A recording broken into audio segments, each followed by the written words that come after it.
risings are some of the most beautiful people you will ever lay your eyes on. We'll get more into that later. But anyways, what even is the rising sign, right? Rising sign is the most important placement in your birth chart. Why? Because it literally sets up the formation of how this wheel is supposed to look. Having an accurate birth time is really important, especially if you're getting a reading with a professional astrologer, because even if it's just a few minutes off, it could change the entire configuration of how your birth chart looks, thus making the whole reading wrong. Anyways, the rising sign represents your soul. It represents who you are at your core. It represents your appearance, your behavior, your self-esteem, your identity, like everything that has to deal with you is what your rising sign rules over.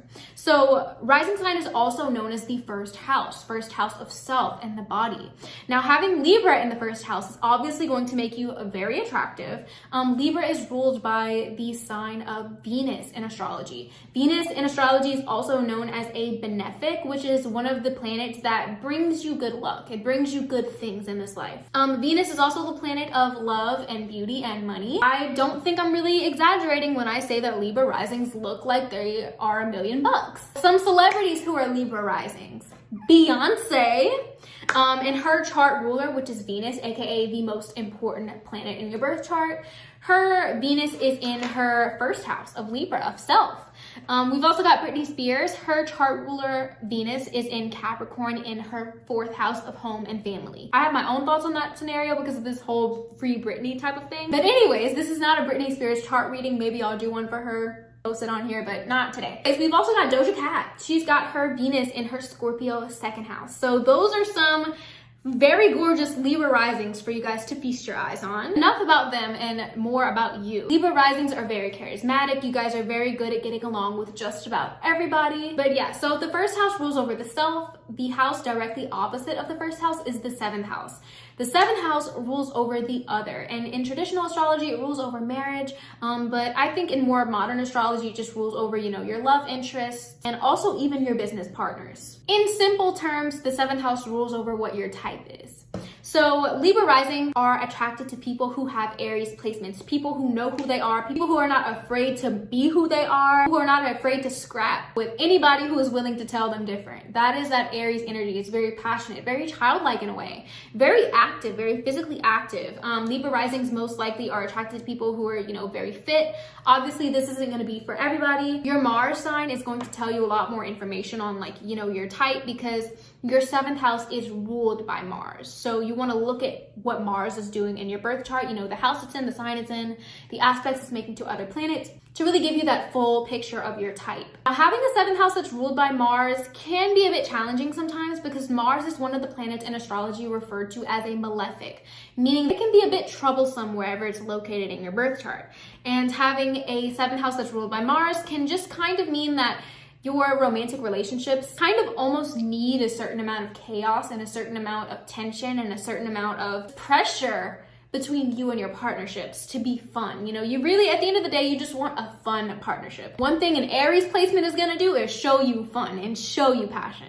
Libra risings also have a Scorpio second house. So the second house is kind of like your bank account. It's kind of like what you have. It rules over what you value, your self-worth, your relationship with food, your relationship with money, just the material things in life. That's basically what the second house rules over. Now, having Scorpio here, Scorpio is a sign that also is associated with money. So having Scorpio in the second house can kind of mean that Libra risings might find themselves getting an inheritance at some point in their life, or that the money in their bank account is something they get from other people. So for example, if you're a waitress and you get tips, that would technically be like Scorpio energy, money that you're getting from someone else. So having Scorpio in the second house can also mean that you're very secretive about your money, very secretive about your self-worth, very secretive about the things that you value in this lifetime, almost like you want to protect them. Think about how secretive Beyonce is.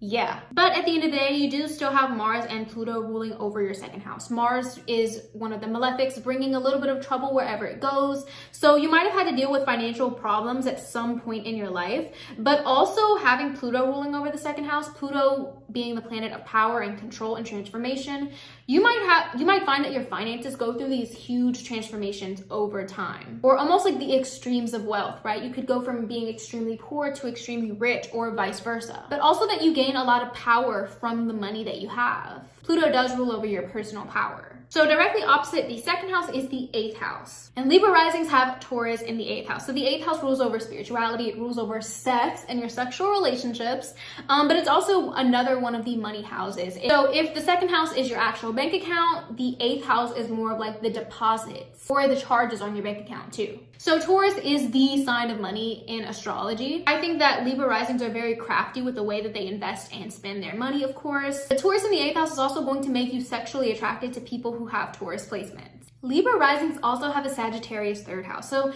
the 3rd house really can rule over your siblings and the way that you travel and the way that you learn and pick up new information. But for the case of this reading, I'm mostly going to be focusing on the 3rd house and the way that you think and communicate with other people. So having Sagittarius in the 3rd house can just mean that you communicate with people. It's almost like discovering an island, right? Sagittarius energy is very cool with traveling. It's very interested in opening up its mind. So that's the energy that you have whenever you're communicating with other people. You know, you're very open to hearing other people's stories, very open to, you know, teaching other people your stories, you know, very open to advice and wisdom or giving advice and wisdom. So directly opposite the 3rd house is the 9th house. The 9th house rules over long-term travel. It's sometimes referred to as the house of God because it's really all about your relationship with God or your relationship with your deep down beliefs. Like, what do you really believe about the world? 9th house also rules over spirituality to an extent. But anyways, just having Gemini in the 9th house just means that your beliefs are very subject to change. They're constantly changing as you gain new knowledge. And having a 9th house that's ruled by Mercury just kind of means that the knowledge that you gain on an everyday intellectual level has a huge impact on what your beliefs are, which would explain why your beliefs are always changing. So Libra risings also have a Capricorn 4th house. So the 4th house is all about the home, the family. It's also at the very bottom of your chart. So it's not hidden like the 8th house and the 12th houses are, but it's seen by the least amount of people in your life.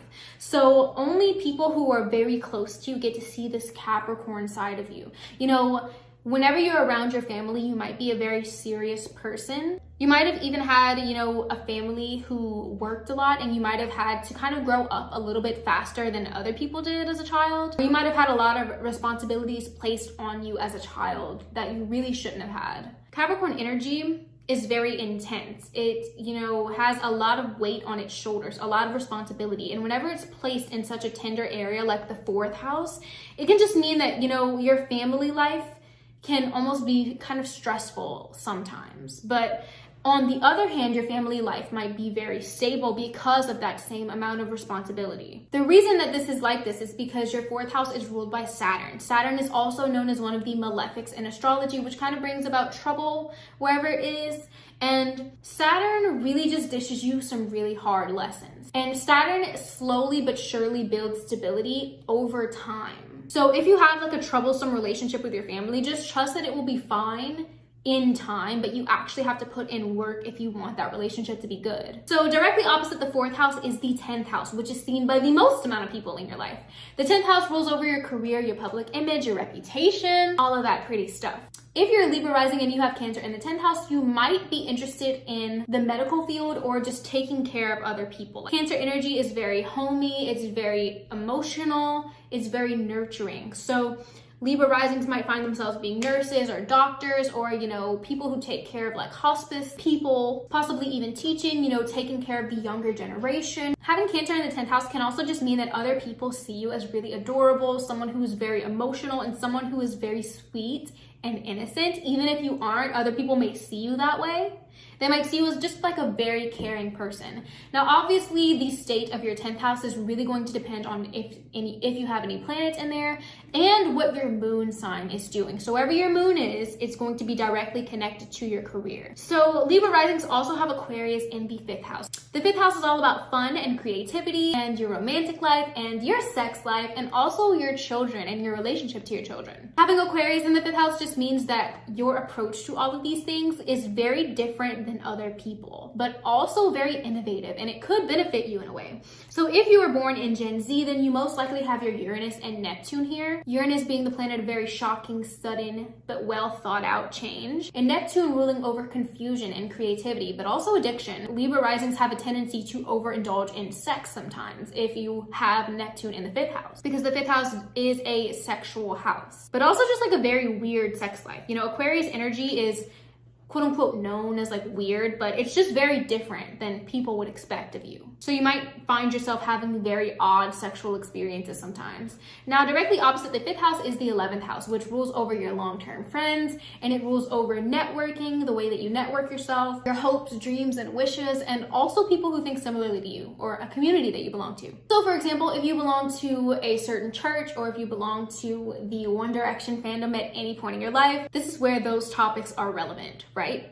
Underneath the 11th house. Libra placements are naturally going to feel gravitated towards Leo placements because it's going to feel like you've known them forever, even if you haven't. You definitely want to look at your 11th house and your birth chart to see the types of friends that you would get along with the best. So the house that you have Leo in is basically where you shine the most. So whenever you're out making new friends, whenever you're out at parties, networking, just having fun, you are literally radiating, the type of person that people gravitate towards. Some of your longest and oldest friends might have Leo placements, or some of your best friends might have Leo placements. Now, Libra risings also have a Pisces 6th house. So the 6th house is all about work, your daily routine, jobs, your coworkers, your pets, and also your physical health. So having Pisces in the 6th house can kind of mean that throughout your life, your job situation can be a bit confusing. Pisces is a planet that's ruled by both Jupiter, but also Neptune. So Piscean energy is very confused, but also very emotional and very unstructured. So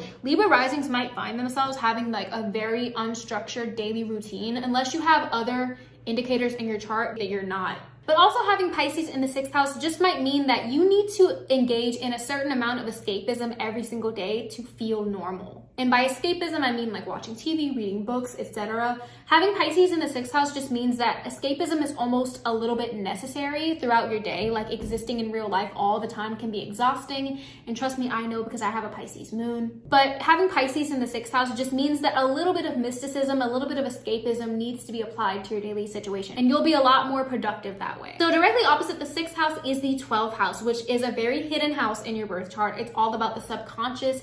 It's all about your mental health. It's all about also hidden enemies, mostly just about your subconscious and your subconscious emotional state.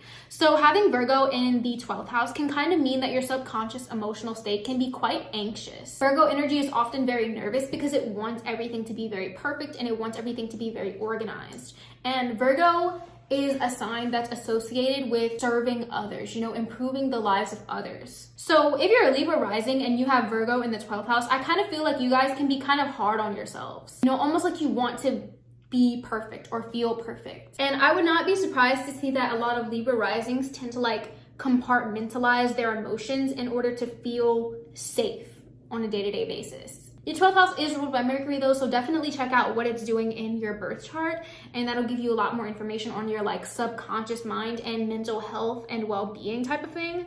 But thank you guys so much for watching. Let me know what your Venus sign is and what house it's in the comments down below. Don't forget to like, comment, and subscribe, and I'll see you Libra risings later.